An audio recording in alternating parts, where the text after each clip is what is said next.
안녕하세요. 저는 모세마을 예매 목장의 윤광영입니다. 작년에 이곳에 서고 싶었는데 저희 딸이 허락을 하지 않아서 1년 기다렸다가 이 자리에 서게 되었습니다.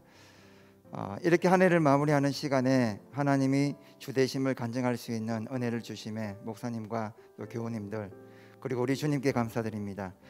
지난 4년간 급성 골수성 백혈병으로 두 번의 골수 이식을 마치고 회복을 거쳐 치료 종결 명단에 올라 있는 딸 유진이의 치료 과정에서 함께 주신 하나님의 은혜를 짧은 시간 안에 나눈다는 것이 정말 어렵지만 주님의 일하심을 네 부분으로 나누어 말씀드리겠습니다. 1부, 갑작스럽게 찾아온 백혈병. 2018년 2월 절곤 명절에 당시 15세가 된 작은 아이가 많이 아파 찾은 동네 병원에서 의사 선생님의 원인 모를 고열이라 자기 같으면 큰 병원에 가겠다는 그 말이 저에게 하나님의 음성처럼 다가왔습니다. 그래서 울산대학병원 응급실로 향했습니다. 체열 후 CT 검사 대기 중 담당 의사께서 백혈구 수치가 너무 높다는 말씀과 함께 백혈병 진단을 하셨습니다. 거주지인 대전으로 올라와 충남대 병원에 입원할 생각을 했지만 주님께서 방향을 서울 아산병원으로 향하게 하셨고 결정을 내린 지 4시간도 안 되어 아산병원에 도착해 있었습니다. 이른 새벽 다시 체열을 하고 백혈병이 아니길 바라며 기다렸는데 울산대 병원과 동일한 진단이 나왔고 병이 급하게 진행되어 유진이는 가슴 쪽 포트를 심는 수술 후 중환자실로 격리되었습니다. 하루 이에 30분만 면회가 가능했습니다. 사랑하는 딸 유진이의 백혈병 투병이 이렇게 시작되었습니다. 2부 하나님의 역사 시작. 딸아이의 백혈병 발병으로 정신이 없는 저희 육신의 부모와 달리 하늘에서는 주님의 역사가 진행되고 있었습니다. 유진이의 발병 소식은 담임 목사님, 마을장님, 중보기도팀, 목장 가족들, 축구 선교 집사님들 그리고 두 분의 친형님 교회까지 빠르게 전달되었고 유진이를 사랑하는 많은 기도의 용사들을 주님께 준비시켜 주셨습니다. 딸을 중환자실로 보내고 한강이 내려다 보이는 창가에서 속으로 절규에 가까운 기도를 주님께 드렸습니다. 주님, 왜 저희 가정입니까? 왜 유진입니까? 주님, 유진이를 살려주세요. 부르짖고 또 속으로 부르짖었습니다. 유진이 발병 후 첫 주에 주님께서는 4가지 은혜로 저와 아내를 위로해 주셨습니다. 첫째는 감사였습니다. 범사에 감사하라. 현실적으로는 받아들일 수 없는 감사의 마음을 가지라는 것이었습니다. 그런데 참으로 이상한 것은 이 말씀이 마음 중심에 온전히 제 고백이 되었습니다. 두 번째는 주님께서 친히 유진이의 백혈구가 되어 주시겠다는 말씀이었습니다. 병원 창가 밖 지나가는 수많은 차와 사람들을 보고 있을 때 주님의 음성이 제 마음에 울렸습니다. 저들이 안전하다고 생각이 드니 세상은 사망으로 이르게 하는 제약의 바이러스가 관영한 곳이다. 내가 없으면 중환자실보다 세상이 더 위험한 곳이 있을 수 있다. 내가 친히 유진이의 백혈구가 되어 주시겠다는 감동이 은혜로 다가왔습니다. 세 번째는 만나의 믿음이었습니다. 광야에서 꼭 하루를 살아가는 데 필요한 만나만을 허락하신 주님께서 저희 가정도 만나만을 사모하도록 은혜를 주셨습니다. 매일 유진이에게 통할 때마다 이야기해 주었습니다. 유진아, 내일을 생각하지 말자. 오늘 하루 주님께서 주시는 힘으로 살아가자. 오늘은 오늘의 만나로 감사하며 버티자. 유진이가 아멘으로 잘 받아주었습니다. 네 번째 은혜는 한 컷의 짧은 꿈이었습니다. 해안가에 예쁜 떼목이 있었는데 떼목을 삼키듯한 거친 파도가 밀려오는 꿈이었습니다. 꿈속에서 그 떼목을 안전한 곳으로 옮겨야겠다는 생각이 들었지만 밀려오는 파도가 너무 거칠고 두려워 꿈속에서 머뭇했는데 갑자기 생겨난 용기로 떼목을 안전한 곳으로 대피시키는 꿈이었습니다. 꿈에서 깨어났을 때 그 떼목이 유지라는 것을 그리고 안전하게 대피시키고자 한 용기는 주님께서 주신 힘이요 대피시킨 것은 유진이의 회복임을 믿음으로 알게 되었습니다. 유진이가 생과 사의 사선을 넘나들 때마다 이 꿈이 많은 위로와 힘이 되었습니다. 상한 각대를 꺾지 않으시고 꺼져가는 심지를 끄지 아니하시는 주님을 찬양합니다. 3부 다시 찾아온 백혈병. 유진이의 항암 치료와 골수 이식은 모든 것이 순조롭게 진행되었습니다. 골수는 오빠인 아들 승민이의 골수와 일치되었고 테니스 선수였던 유진이 그리고 체력이 체력이 좋았고 긍정적인 마인드도 치료에 도움이 되었습니다.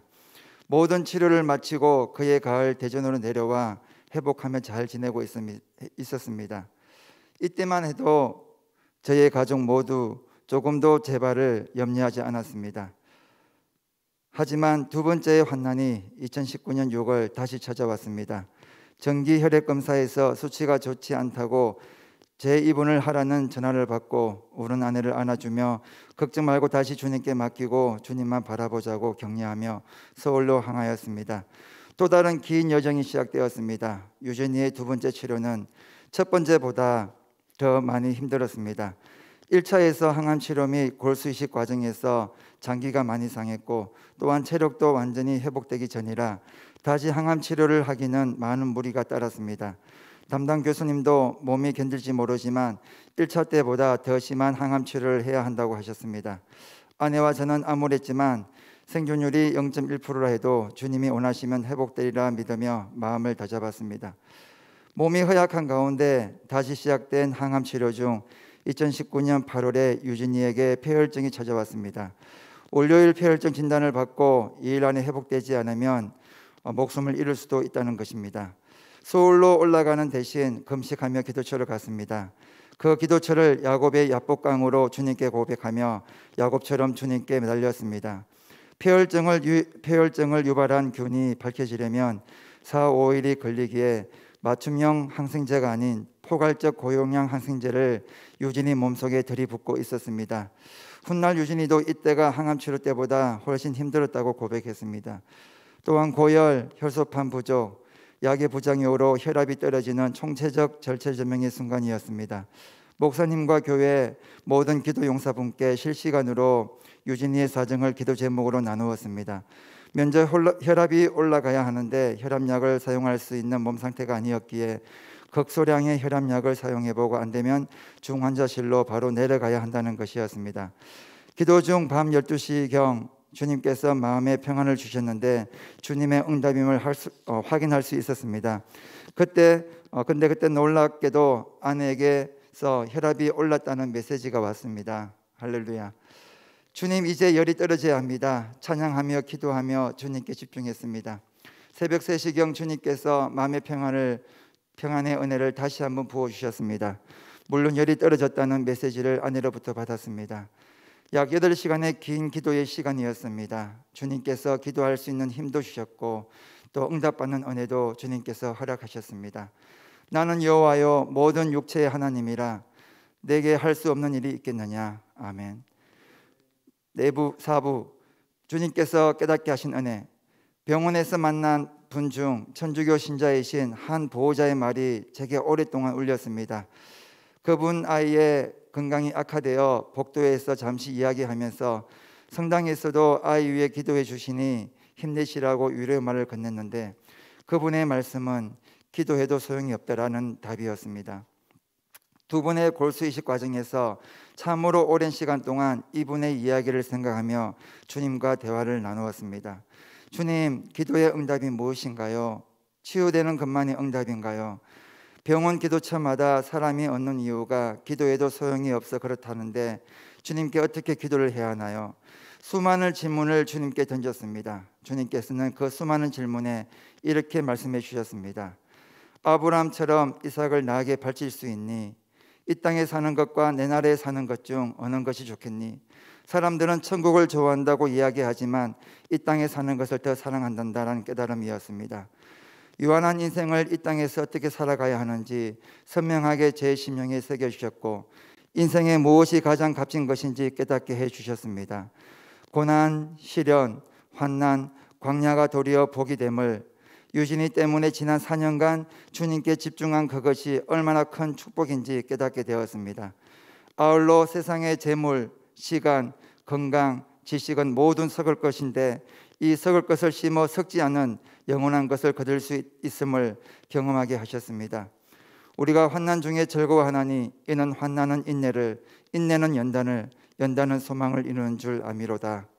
이제 기도로 간증을 마치겠습니다.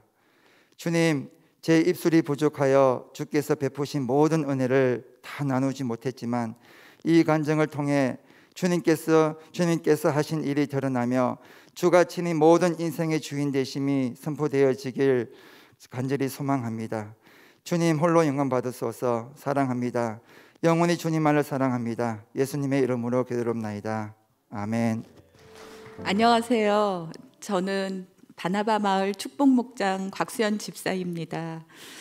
지금 현재 2부 찬양대 반주로 섬기고 있는데요. 반주로 섬기는 것보다 이 자리에 나와서 간증하려니까 훨씬 더 떨리네요.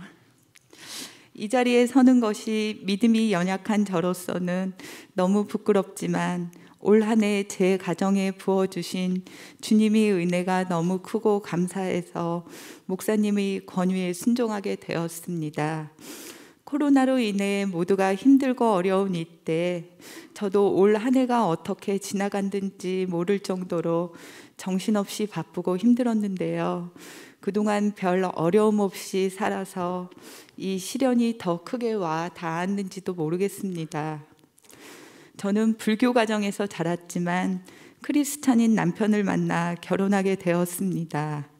그래서 남편은 지금도 저와 아이들을 하나님 앞으로 인도했으니 자기는 천국 갈 거라며 뿌듯해하고 있답니다. 처음에 저는 결혼하면 시댁의 종교에 따라야 한다는 부모님 말씀에 순종하며 교회에 다니게 되었지만 마음속으로는 쉽게 받아들여지지는 않았습니다.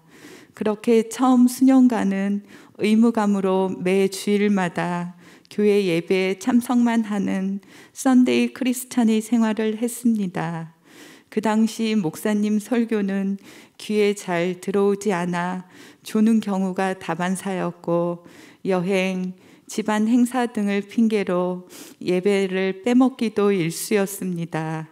그러던 중 아는 집사님의 추천을 받아 2007년 1월에 늘사랑교회로 옮기게 되었는데 정말 훌륭하시고 모범이 되시는 집사님, 권사님들을 만나게 되었고 특히나 목장 식구들이 따뜻한 도움으로 잘 정착하게 되었습니다. 대학 때 음악을 전공한 저로서는 찬양을 많이 하는 늘사랑교회의 예배가 너무 좋았고 많은 은혜를 받았습니다. 또한 10년 넘게 찬양대 피아노 반주자로 섬기도록 기회를 주신 하나님께 감사하며 별 어려움 없이 생활을 하였습니다. 그런데 주님께서는 엄마의 임파선 암이라는 고난으로 저를 단련시켜 주셨습니다. 올해 6월에 연주회가 있어서 연습하느라 바쁘고 정신없이 지내고 있던 중 5월에 엄마가 임파선암 진단을 받았다는 청천벽력 같은 소식을 접하게 된 것입니다. 원래 입원 한 번 안 해보셨던 건강하신 엄마가 암이라니 정말 하늘이 무너지는 것 같은 두려움에 마음을 좀처럼 잡을 수가 없었습니다. 그렇지 않아도 한 달 전부터 엄마가 오른쪽 코가 자꾸 막힌다고 하셨지만 제 코가 석자인지라 병원에 한번 가보시라는 말밖에는 신경을 못 써드렸습니다.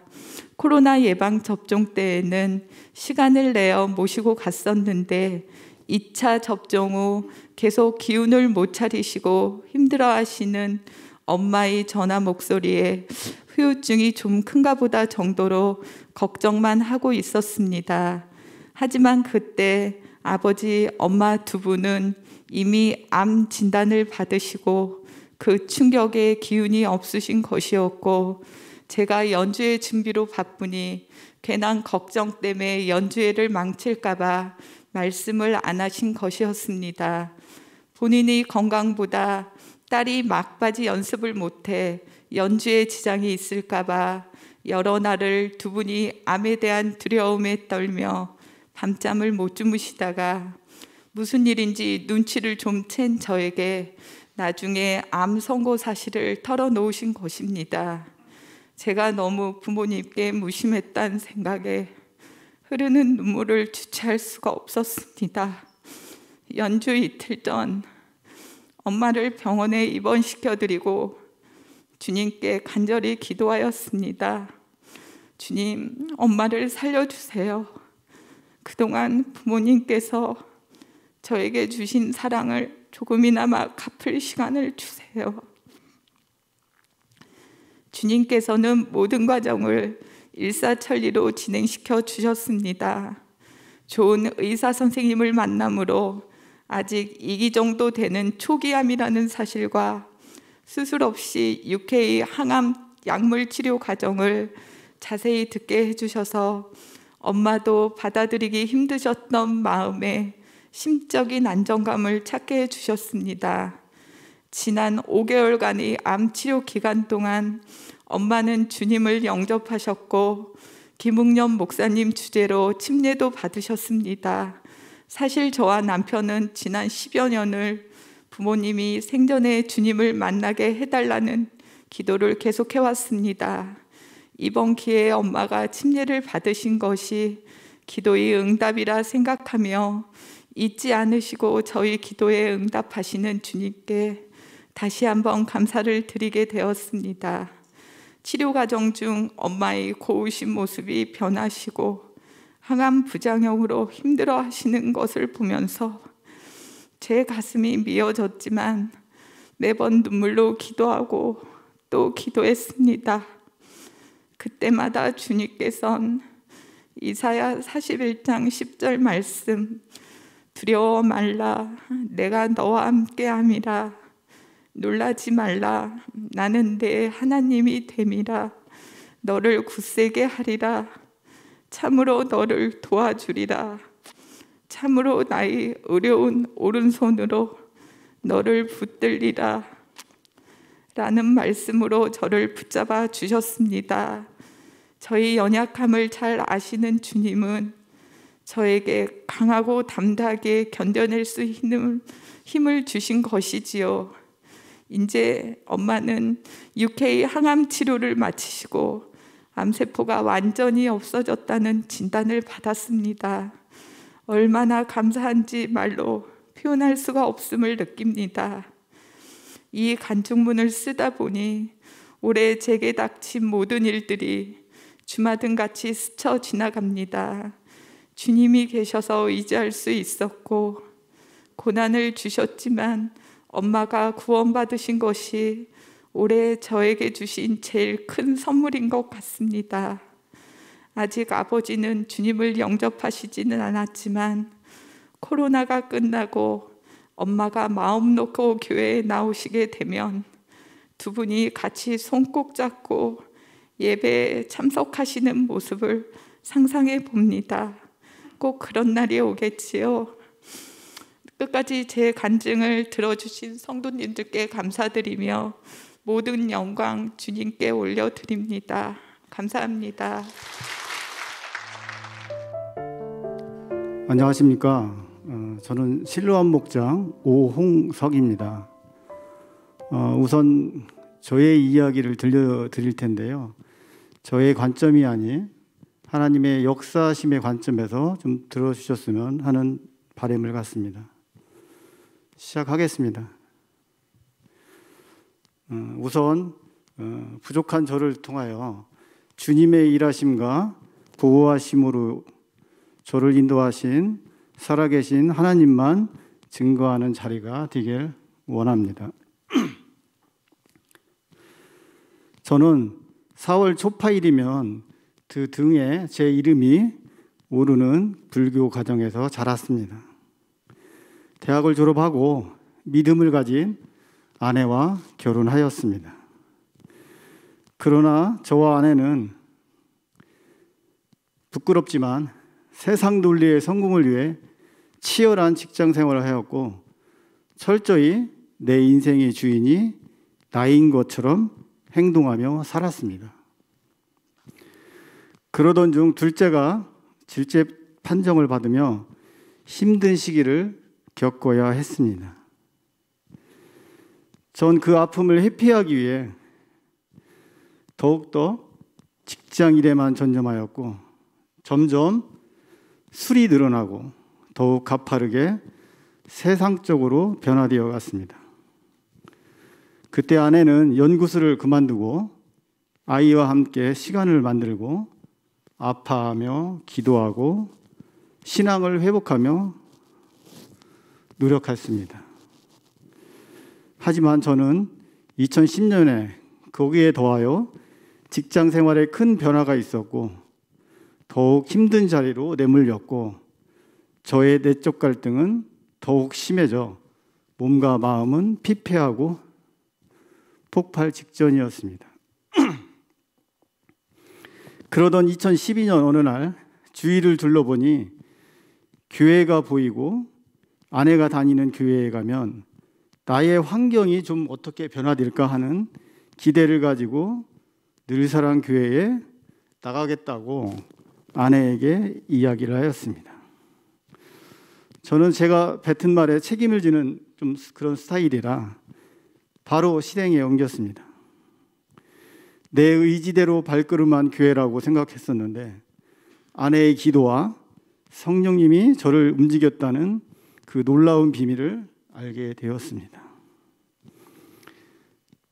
2015년엔 회사에서 가장 어려운 공장인 오산 공장의 공장장으로 발령받았고 1년 6개월을 일한 공장을 스크랩하라는 임무를 부여받고 같이 일한 동료 직원들을 집으로 돌려보내야 하는 심적 고통과 공장을 접으면 저 또한 집에 간다는 그런 상황에서 접하게 되었습니다.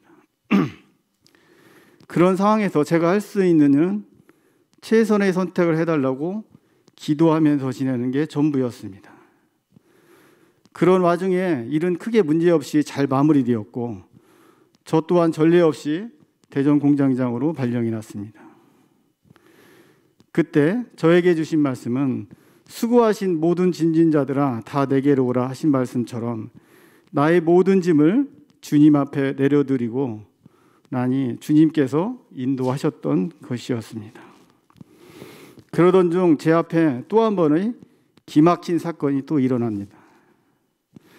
저는 매년 10월에 건강검진을 받습니다. 그러나 금년에는 5월 말에 갑자기 건강검진을 받아야겠다고 생각이 들었고 그 생각을 실행에 옮기고 6월 28일에 검진받고 7월 2일에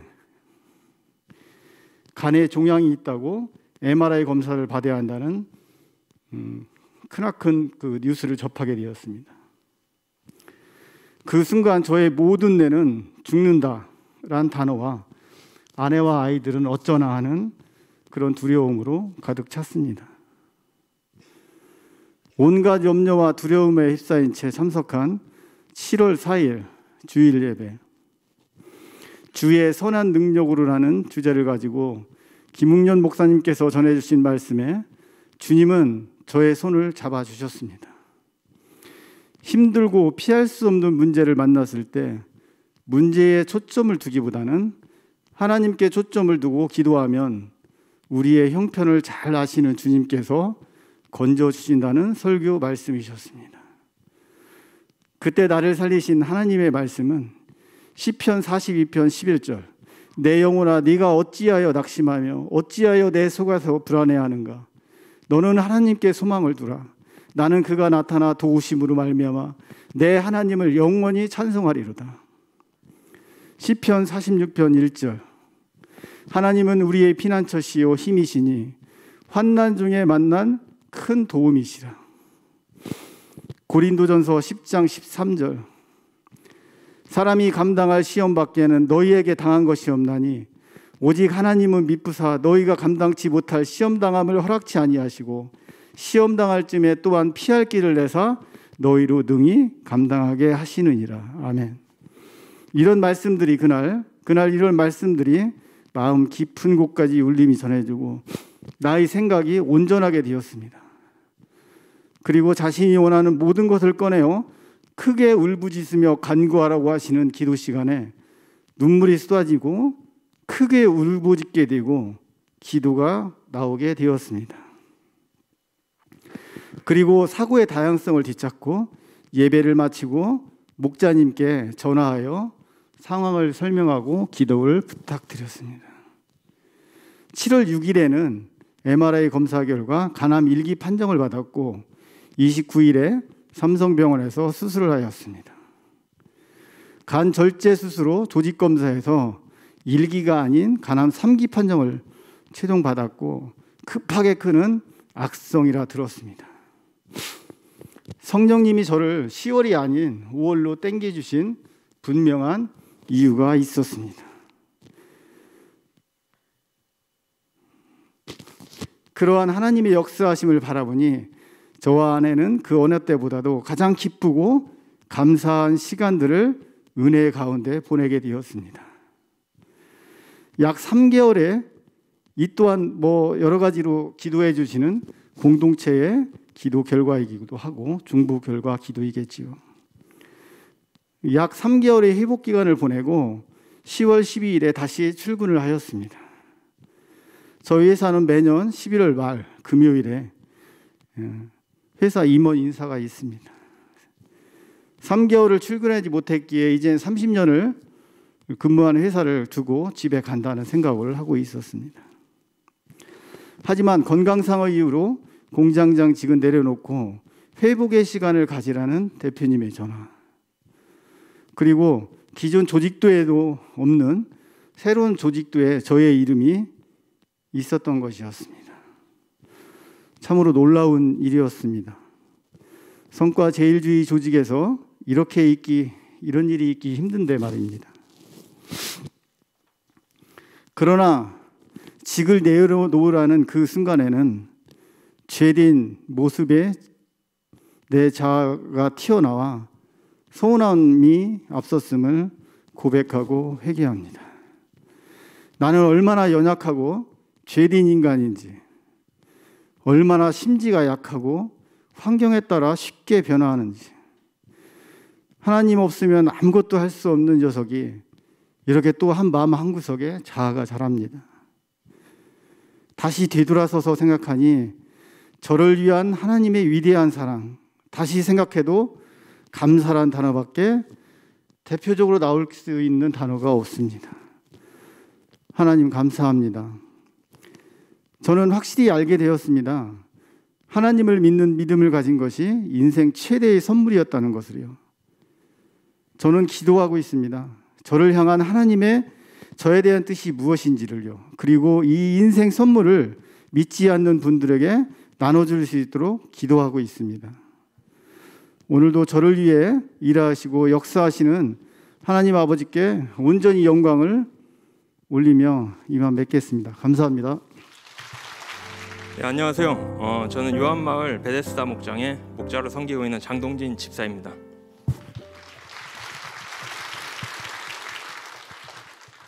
사실 지금 굉장히 떨립니다. 제 간증의 제목인데요, 많이 등장하다 보니 제가 써왔습니다. Nothing, something, everything 해서 Nothing은 아무것도 아닌 것, 그리고 Something은 어떤 것, 그리고 Everything 모든 것인데 제 간증을 시작하도록 하겠습니다. 저는 2016년 하반기에 늘사랑교회에 등록하였습니다. 그해 12월 마지막 주 오늘처럼 간증 예배를 드리면서 정승윤 목사님께서 여기 계신 여러분도 간증의 소망을 가지고 기도하라는 말씀을 듣고 저도 언젠가는 저곳에서 간증을 하고 싶다는 소망을 품고 기도하게 되었습니다. 마치 무명의 신인 배우가 연말 시상식을 TV로 보면서 나도 언젠가는 저곳에 설 수 있겠지라는 소망을 품는 것처럼 말입니다. 5년이라는 시간이 흘러 지금 이곳에 서 있게 되었습니다. 저는 고등학교 때부터 부모님을 떠나 생활하였고 오랜 시간을 서울에 생활하였습니다. 아내와 결혼 후 첫 아이를 낳고 어머니와 함께 살게 되었고 지금도 어머니와 함께 살고 있습니다. 그 지나온 시간들, 그리고 지금도 여전히 보내고 있는 시간들은 여러분들이 예측할 만한 그런 이야기들입니다. 저는 예수님을 믿는다 하면서도 제 자신을 많이 신뢰하며 살았습니다. 아내와 어머니와의 갈등에서도 이 정도는 제가 충분히 해결할 수 있고 관계 회복은 충분히 할 수 있으라 믿었습니다. 문제가 발생할 때마다 이쪽 저쪽 하면서 조율을 했습니다. 그렇게 한 해 한 해 보냈습니다. 아내와 저는 너무 힘들고 주말에라도 처가와 고향에 가서 쉬고 싶어서 대전으로 이사 오게 되었습니다. 5년 전 간증 예배를 드리면서 제가 가졌던 소망은 어떤 세상이 알아주는 성공자로서의 그러한 소망이 아니라 그저 하나님 붙잡고 가정을 지키고 살아남고 싶다는 소망뿐이었습니다. 그 당시 경제적 어려움, 어떤 부부간의 어려움, 어머니와의 관계의 어려움뿐이었고 중심을 못 잡고 있는 제 자신의 초라함뿐이었습니다. 어쩜 늘 사랑교회와 그 당시 엘라 목장을 만나지 못했다면 여전히 마음속에 상처를 치료하지 못한 채 그저 하루하루 견디고 있을지도 모릅니다. 아니 견디지 못했을지도 모릅니다. 2017년 초 새가족 교육을 마치고 주일날 열심히 교회만 다니면 된다는 생각이었는데 매주 목장 모임을 해야 한다고 하여 매우 당혹스러웠습니다. 목장 모임이 시작되었습니다. 솔직히 처음에는 한 2번 정도 나가고 한 번은 핑계대고 빠져야겠다는 이런 계획을 가지고 있었습니다. 저희 계획과는 다르게 목장 모임이 너무나 좋았습니다. 어쩜 그때는 아내와 저의 힘듦이 너무나도 커 누군가에게 꺼낼 수 없는 답답함과 상처들이 만지기만 해도 참을 수 없는 고통의 시간들이었고 누군가에게 꺼낸다는 게 키워준 어머니에 대한 배신 같았고 날 믿고 따라와준 아내에 대한 예의가 아닌 듯 하였습니다. 어느 날 목장 모임에서 제가 살다 보니 이러지도 저러지도 못할 때가 참 많더라고요. 그 말씀을 듣고 저희 엘라 목자님이 리차드 기어를 많이 닮으셨어요. 리차드 기어 닮으신 배동환 목자님께서 외모는 굉장히 리차드 기어인데 충청도 사투리를 잘 구사하시는데 그럼요. 그럴 때가 얼마나 많은데요. 이 말씀을 듣고 나만 이런 게 아니구나 라는 위로와 용기를 갖게 되었고 저희 가족 이야기를 목장 모임할 때마다 하나하나 꺼냈습니다.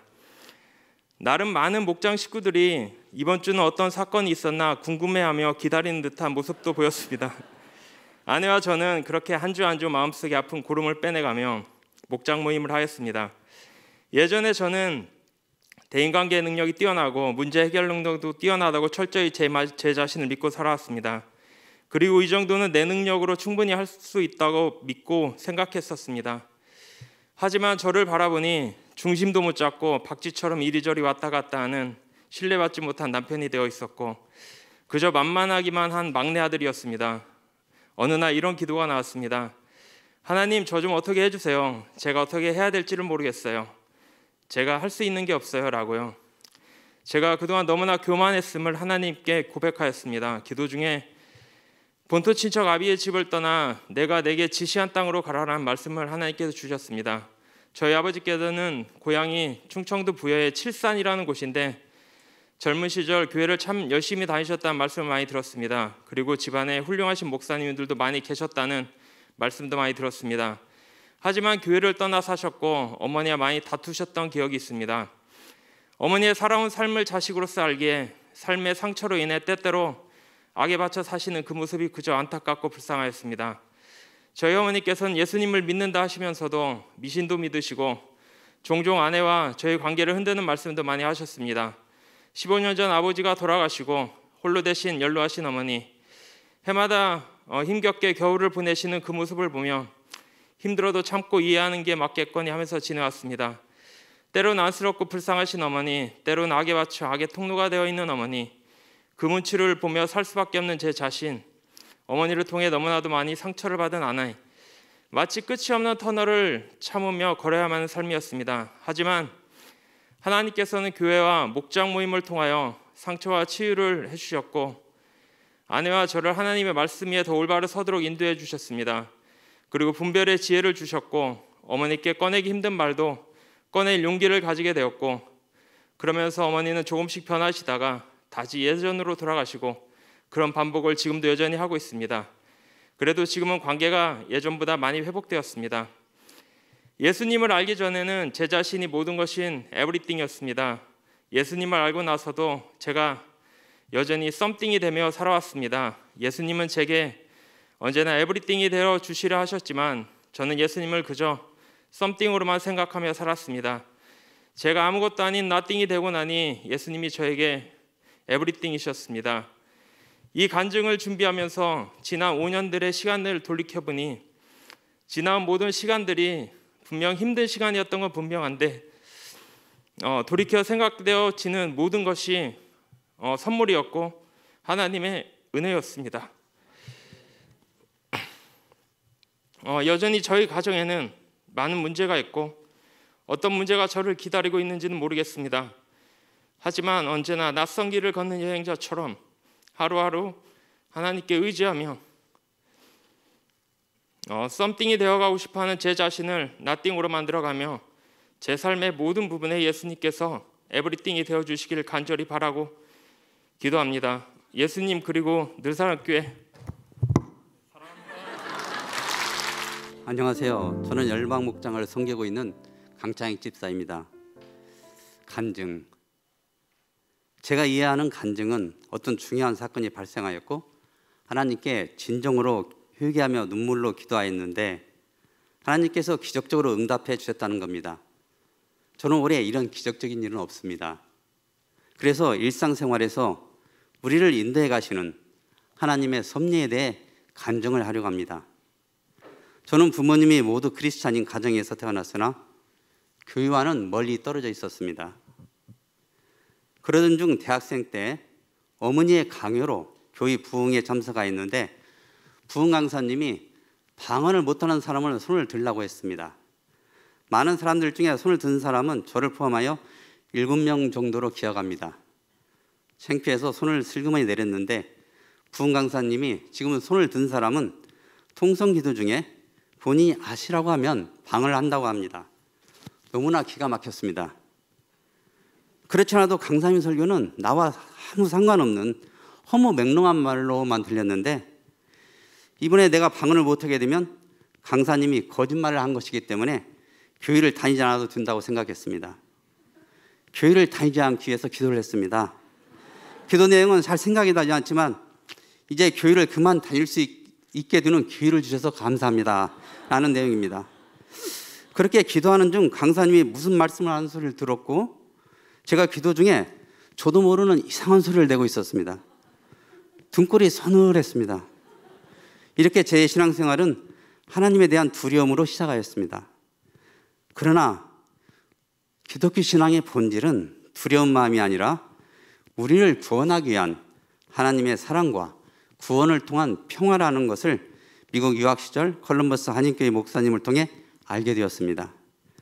하나님의 독생자 예수님이 내 죄 때문에 십자가에서 피 흘려 죽으시고 내가 그 피로 구원을 받았기 때문에 앞으로는 하나님이 내 삶의 주인이 되어야 된다고 생각했습니다. 그러나 사람은 쉽게 변하지 않았습니다. 제 삶의 주인은 여전히 제 자신이었습니다. 직장생활을 하면서 40대와 50대에 올라갈 직위를 꿈꾸고 퇴직 후에는 국제기구에 응모해서 외국에서 품위 있고 즐겁게 생활한다는 계획을 세우고 이 꿈을 이루기 위해 열심히 노력을 했습니다.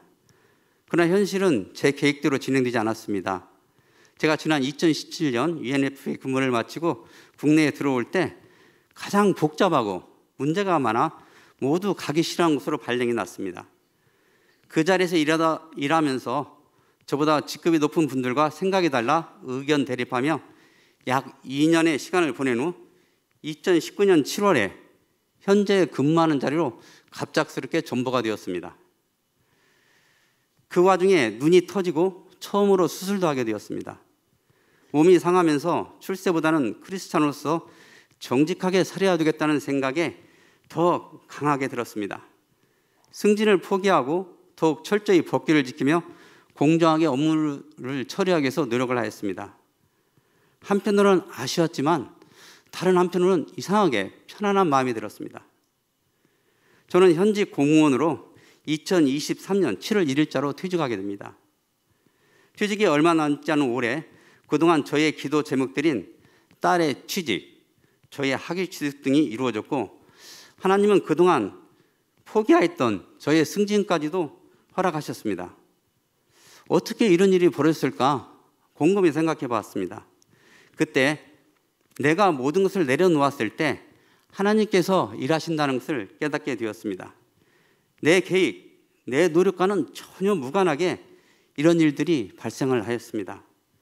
사람이 계획을 수립할지라도 일을 이루시는 것은 하나님이라는 생각이 들었습니다.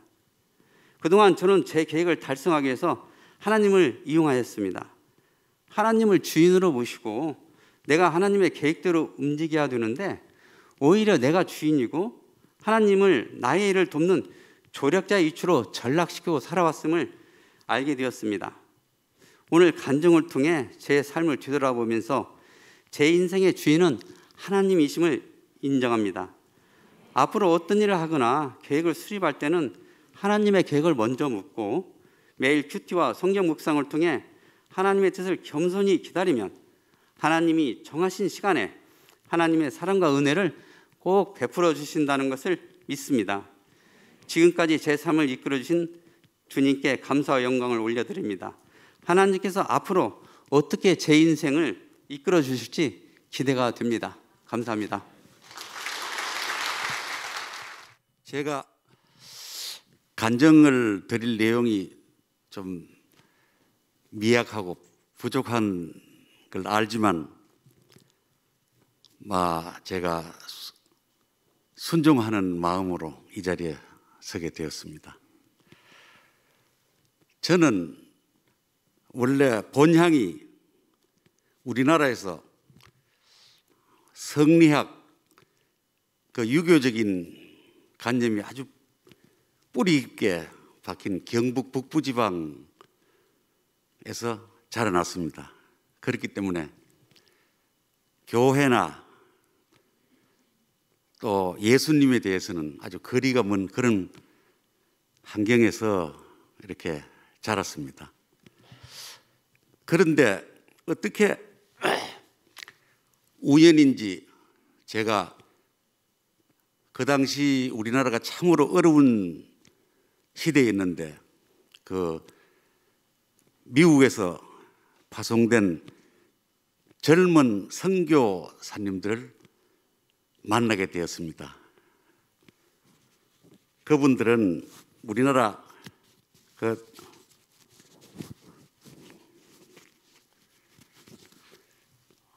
그 선교를 목적으로 오신 분이지만 그렇게 내색을 하지 않고 한국 농촌 봉사단 이래서 제가 좀 마스크를 벗고 말씀드리겠습니다. 한국 농촌 봉사단이라는 이름으로 낮에는 농가를 돕고 밤이면 이제 그 당시 어린이들 또 그 농촌 마을 주민들을 모아서 예수님에 대한 그 영화를 저도 그때 영화를 처음 봤습니다.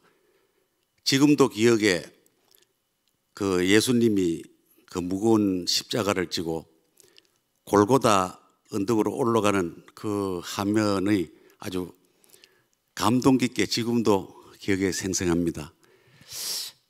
그때가 제가 예수님을 처음 접한 그런 귀한 계기가 되었다고 생각합니다.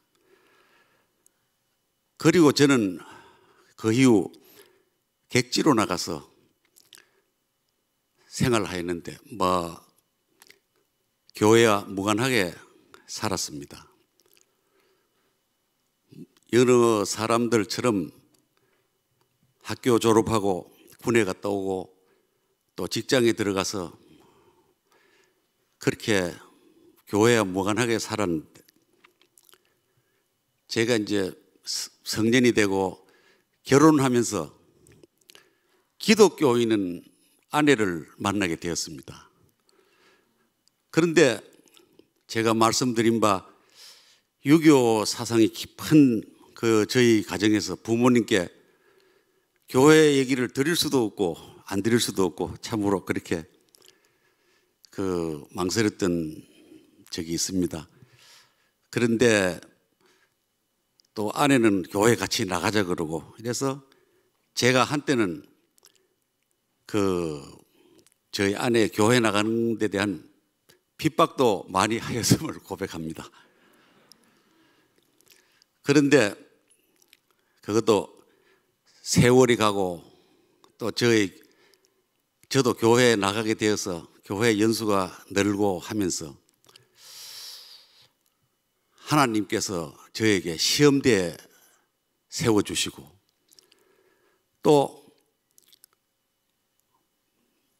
아주 그 체험의 장으로도 저를 내세워 주셨습니다. 저는 그래서 참으로 그 하나님이 살아서 임재하심과 또 절대적인 권능에 대해서 직접적으로 제가 체험을 하게도 되었습니다. 그러면서 저도 참 이렇게 어려운 직장에서 지금 제 조금 전에 우리 강 집사님도 그 승진 얘기를 했는데 참으로 그 어려운 경쟁의 사회에서 저도 참 처음으로 매달려서 이렇게 기도를 드리는데 저도 참 어렵게 그 하나님의 참 은혜로 성전의 그 기회를 가지게 되었습니다. 그래서 저도 이제 하나님의 자녀가 되었고 그렇게 세월이 흘러서 이제 생각해 보면 믿는 아내를 만난 것이 제 인생에 가장 큰 선물이 되지 않았나 이렇게 사실 그 하나님이 제가 아내를 핍박할 때는 하나님이 너는 내 죄를 내가 알렸다 이런 좀 그 목소리가 들린 듯 했습니다. 저는 회개하고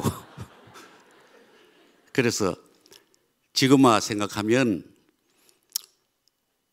하나님을 구세주로 영접하고 하나님의 백성으로서 하나님의 자녀로서 그렇게 살아가는 삶이 인생에서 가장 값지고 또한 우리가 구현해야 할 궁극적인 그 목표가 아니겠는가 이렇게 생각을 하게 되었습니다.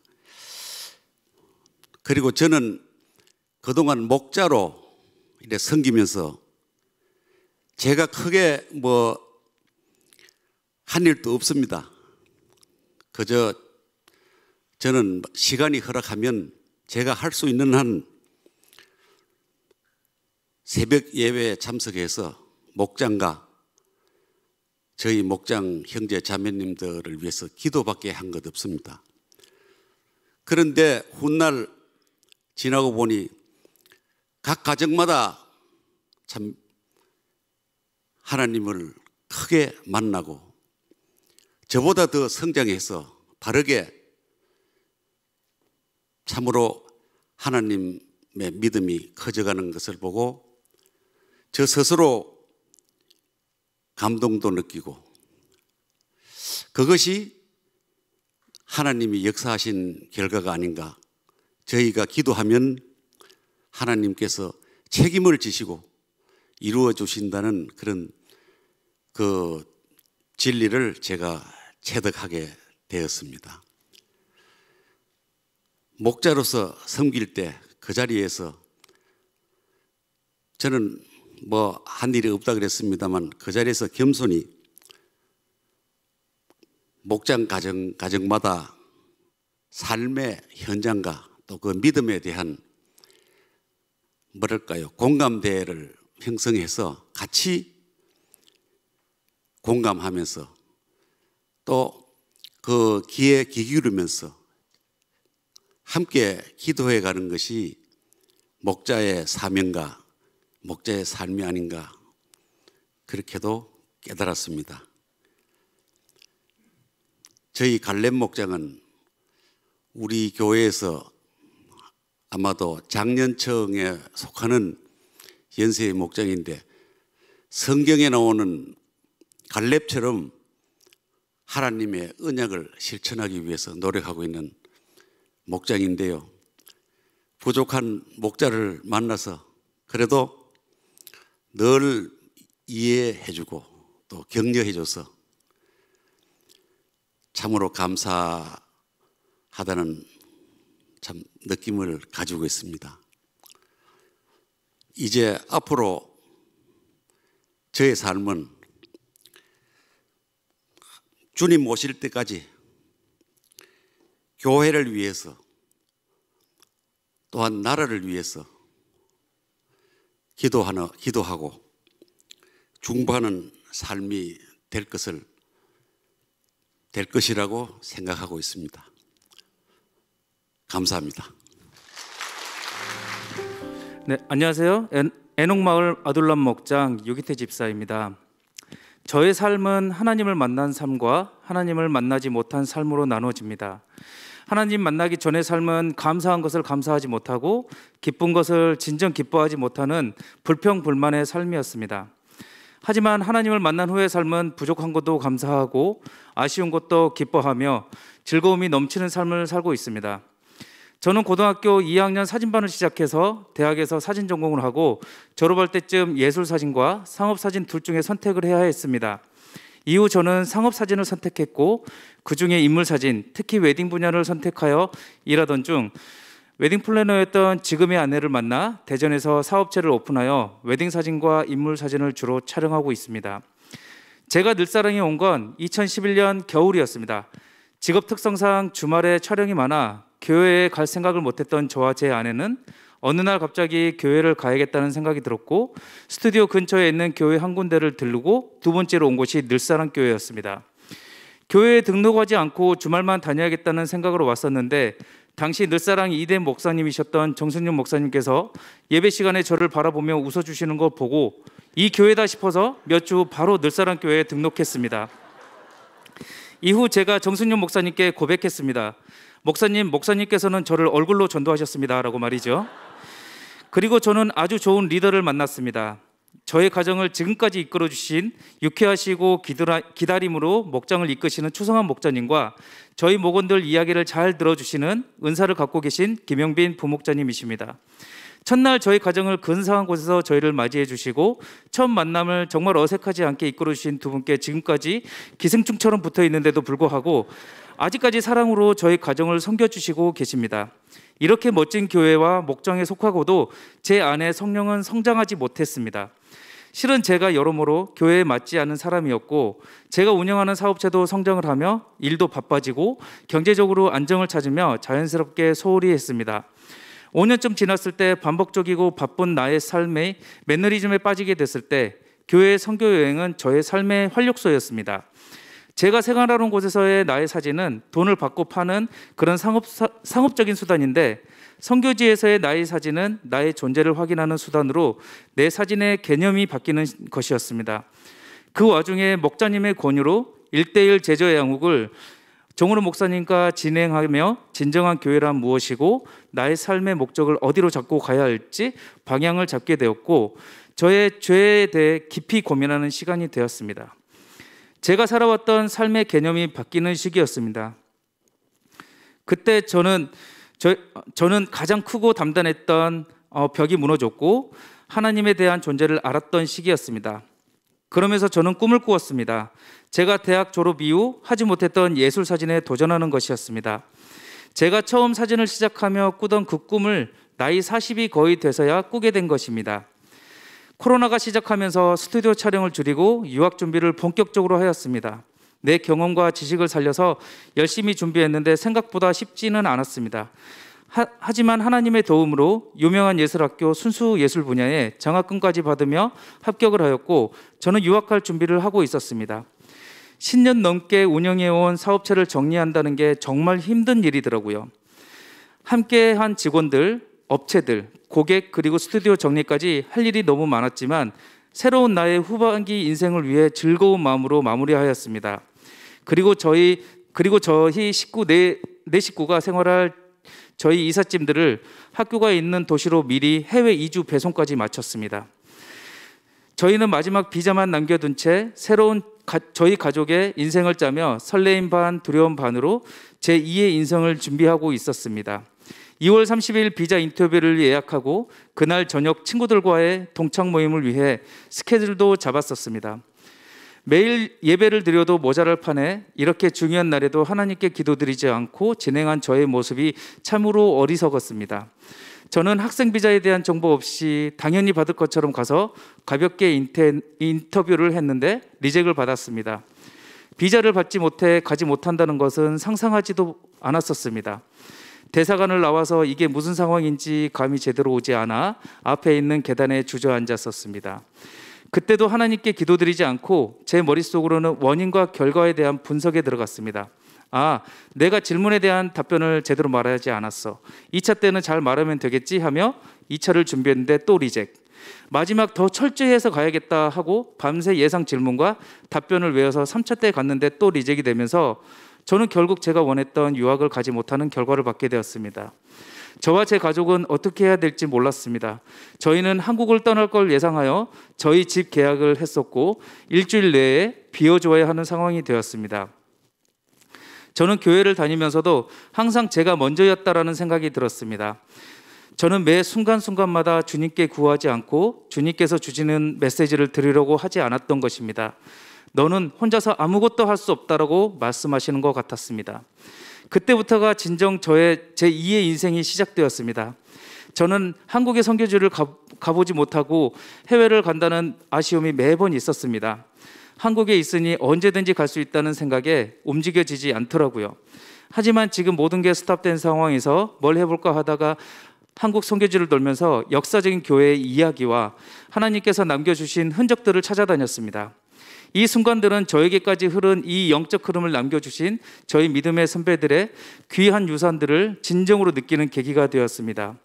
신미학년 때 한국에 복음을 전하려다 순교하신 토마스 선교사님과 한국을 위해 복음을 번역하신 이수정 선교사님부터 주기철 목사님, 손영원 목사님, 이기품 목사님, 문중교 전도사님 등 저희 후손들에게 기독교를 전파하기 위해 목숨까지 던지셨던 선조들에 대해 알아가는데 눈물이 나고 감사함이 들었습니다.